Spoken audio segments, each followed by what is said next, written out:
Hello everyone, welcome back to our YouTube channel Times Physio, the Nerve of Learning.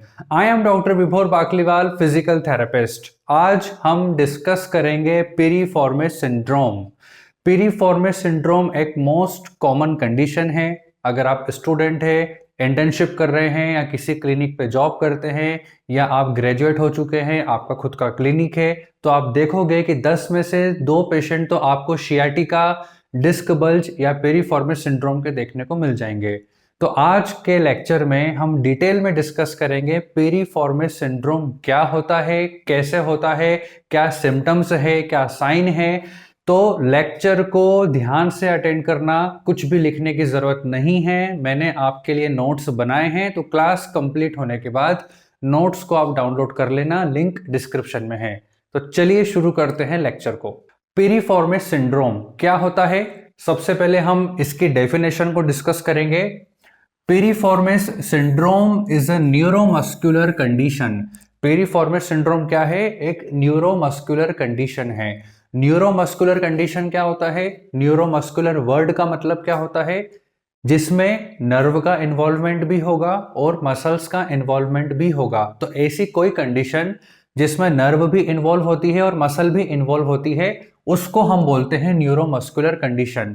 Neuromuscular condition के example क्या है? जैसे Guillain Barre syndrome, muscular dystrophy, amyotrophic lateral sclerosis, peripheral neuropathy, ये सब example है neuromuscular conditions के। अगर आपको भी कोई न्यूरोमस्कुलर कंडीशन के बारे में पता है तो जल्दी से कमेंट आप मुझे करके बता सकते हैं। तो पिरिफॉर्मिस सिंड्रोम क्या है? न्यूरोमस्कुलर कंडीशन है। कैरेक्टराइज्ड बाय मतलब कि क्या विशेषता है, क्या कैरेक्टरिस्टिक फीचर है? पेशेंट को पेन होता है, टिंगलिंग सेंसेशन होते हैं, नंबनेस हमें देखने को मिलती है। So characterised by pain, tingling sensation and numbness. अब ये कहां पर होता है?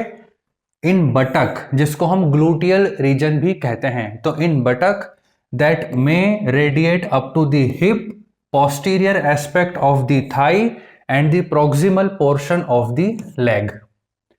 न्यूरोमस्कुलर कंडीशन है, पेन होगा, टिंगलिंग सेंसेशन होगा, नंबनेस होगा। कहां पर होगा? तो बटक से स्टार्ट होता है, फिर जैसे जैसे ये कंडीशन ग्रो करती है, मतलब क्रोनिक की तरफ बढ़ती है, वैसे वैसे पेन भी रेडिएट होता है। तो सबसे पहले पेन होगा बटक में, वहां से ये रेडिएट होकर जाएगा posterior aspect of the thigh, posterior aspect of the thigh से फिर जाता है proximal portion of the leg.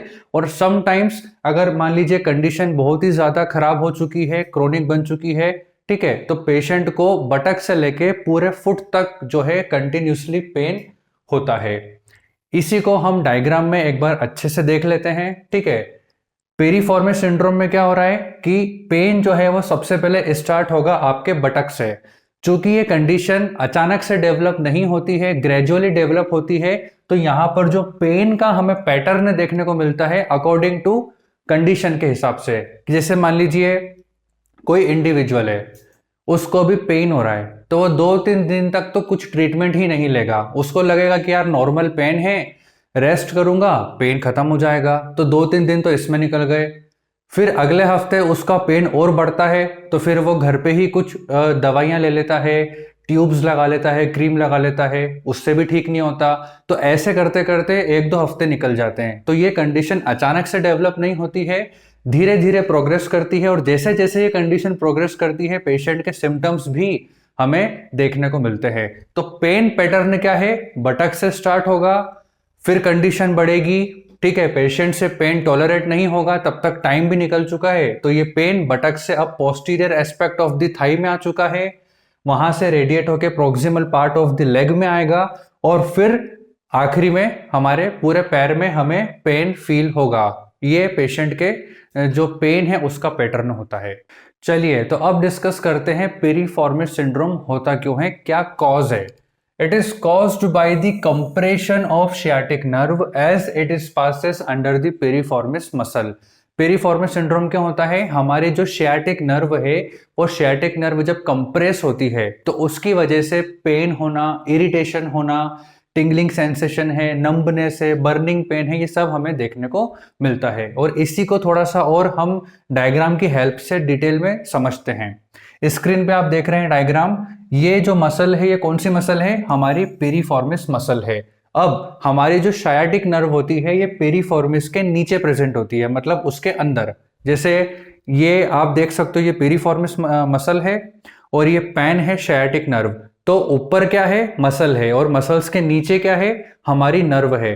तो अगर मान लीजिए किसी कारण से अगर ये नर्व कंप्रेस होती है, अब क्यों होती है कंप्रेस, उसके बहुत सारे अदर फैक्टर है, वो हम डिस्कस करेंगे।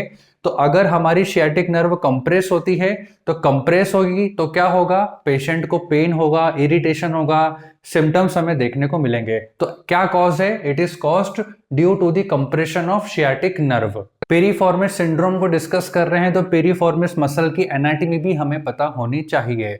ऑल्दो आपने ये फर्स्ट ईयर में एनाटॉमी में डिटेल में पढ़ा है, लेकिन फिर भी हम उसको ब्रीफली एक बार डिस्कस कर लेते हैं। पेरिफॉर्मिस मसल जो है एक स्मॉल मसल है, बड़ी नहीं है, छोटी है, स्मॉल मसल है।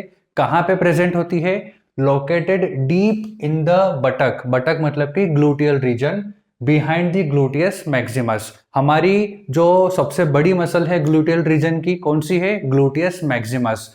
तो जब ग्लूटियस मैक्सिमस मसल को आप हटाओगे, डाइसेक्ट करोगे, तो उसके नीचे हमारी स्मॉल मसल है पेरिफॉर्मिस जो कि प्रेजेंट होती है। तो सुपरफिशियली कौन सी है, ग्लूटियस मैक्सिमस। उसको हटाएंगे तो हमें कौन सी दिखेगी, पेरिफॉर्मिस। तो डीप प्रेजेंट होती है, स्मॉल मसल है। अटैचमेंट क्या है, तो सैक्रम बोन से ओरिजिनेट होती है और फीमर बोन पे इंसर्ट होती है। To be very specific, sacrum bone के एंटीरियर सरफेस से ओरिजिनेट होती है और फीमर का जो ग्रेटर ट्रोकेंटर होता है वहां पे ये इंसर्ट होती है। तो बहुत ही छोटी मसल है। फंक्शन क्या है, जो हमारा हिप है उसका एक्सटर्नल रोटेशन करवाती है। एक्सटर्नल रोटेशन मतलब कि लेटरल रोटेशन करवाती है हिप का।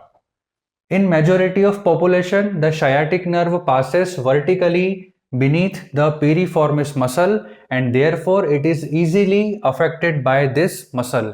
हम डिस्कस कर चुके हैं कि ये हमारी मसल है और मसल के पीछे बिहाइंड द मसल हमारी जो शायाटिक नर्व है वो प्रेजेंट होती है। कैसे होती है, वर्टिकली प्रेजेंट होती है।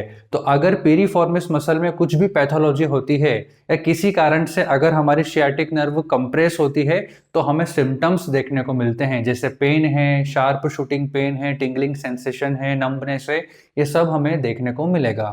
पेरिफॉर्मिस मसल को हम एक बार डायग्राम से भी डिस्कस कर लेते हैं। तो स्क्रीन पे आप डायग्राम देख रहे हैं, हमने क्या पढ़ा, स्मॉल मसल है located deep under the gluteus Maximus. तो ये जो मसल आप देख रहे हो, बड़ी सी मसल कौन सी है, ग्लूटियस मैक्सिमस है। हम इसको डाइसेक्ट करेंगे तो यहां पर भी मसल थी, ये है, हमने यहाँ पे हटा दिया है डाइसेक्ट करके। अब हमको क्या दिख रहा है, पेरिफॉर्मिस मसल हमको यहाँ पे दिख रही है। अटैचमेंट क्या था, सैक्रम बोन से ओरिजिनेट होती है और हमारी फीमर की ग्रेटर ट्रोकेंटर पे जाके ये इंसर्ट होती है।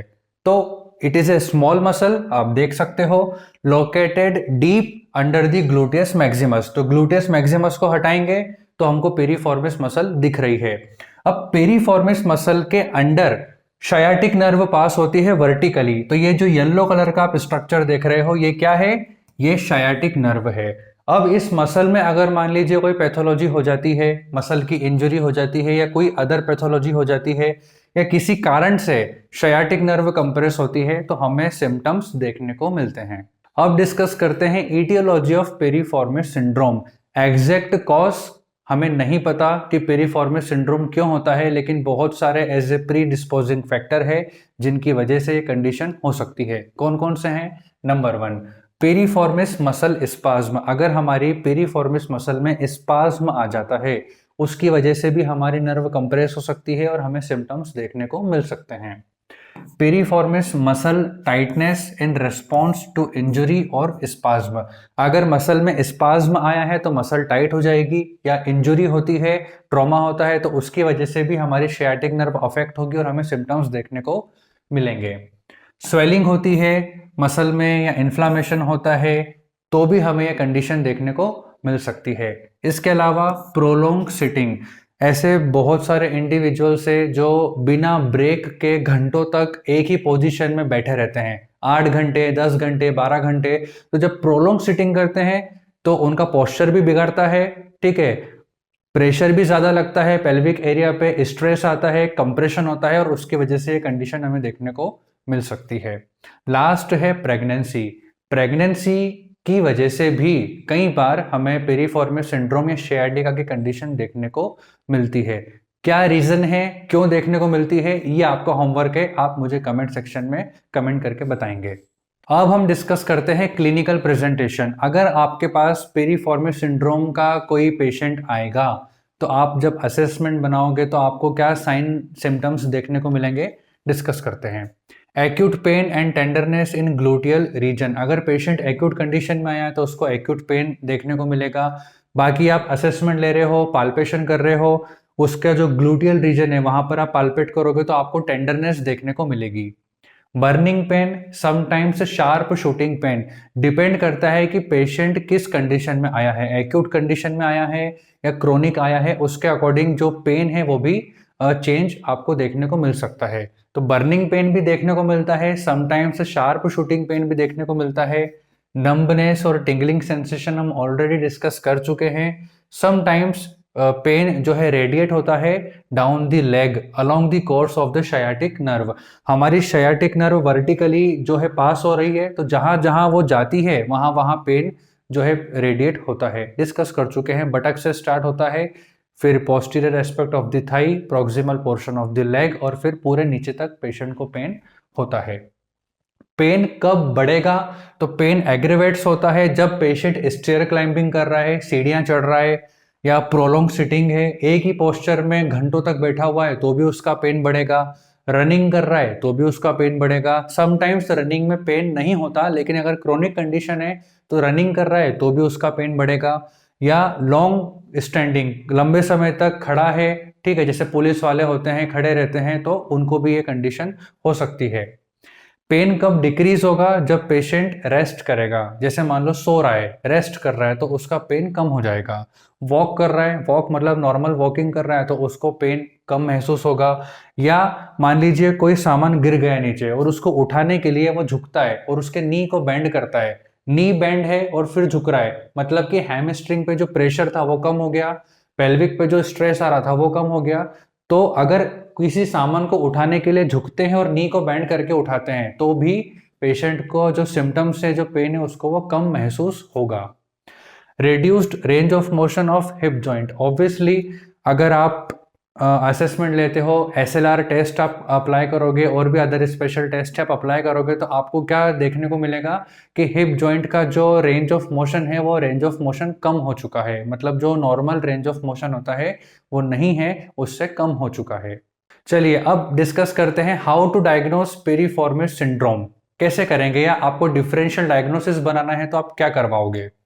Imaging studies is needed to rule out the other possible condition that may cause the symptoms such as sacroiliac joint dysfunction और lumbar disc herniation। आपको कंफ्यूजन भी हो सकता है, जरूरी नहीं है कि पेशेंट के जो सिम्टम्स हैं वो पेरिफॉर्मिस सिंड्रोम के हो सकता है डिस्क हर्निएशन हो सकता है सैक्रोइलियक जॉइंट डिसफंक्शन हो, शयाटिका हो, बहुत सारी अदर कंडीशंस भी हो सकती है। तो रूल आउट करने के लिए क्या हम एक्सरे करवा सकते हैं? बिल्कुल भी नहीं, एक्सरे से हमें पता नहीं चलेगा। तो हम क्या करवाएं, आप अल्ट्रासोनोग्राफी करवा सकते हो या आप एमआरआई करवा सकते हो। तो बेस्ट क्या रहेगा कि आप एमआरआई करवाओ, उसमें एसोसिएटेड स्ट्रक्चर्स भी आपको देखने को मिल जाएंगे और आपका जो डाउट है, जो डिफरेंशियल डायग्नोसिस है, वो भी क्लियर हो जाएगा। तो अगर आपको डायग्नोसिस बनाना है तो आप एमआरआई करवा सकते हो। तो आज हमने पेरिफॉर्मिस सिंड्रोम को डिटेल में डिस्कस किया है। इसका फिजियोथेरेपी ट्रीटमेंट अगर आप डिस्कस करना चाहते हैं या लेक्चर को और भी ज़्यादा डिटेल में डिस्कस करना चाहते हैं तो आप हमारी फिजियोथेरेपी की ऑर्थोपेडिक क्लास को ज्वाइन कर सकते हैं। अगर आपको नोट्स चाहिए तो लिंक डिस्क्रिप्शन में है, आप डाउनलोड कर लेना। अदर सब्जेक्ट जैसे electrotherapy, pathology, microbiology, orthopaedics, neurology, बहुत सारे हमारे सब्जेक्ट है फिजियोथेरेपी के। अगर आपको उनके भी नोट्स चाहिए तो इंस्टाग्राम ओपन करो, टाइम्स फिजियो को सर्च करो और वहां पे जाके नोट्स आपको जितने चाहिए सब मिल जाएंगे। Thank you so much for watching.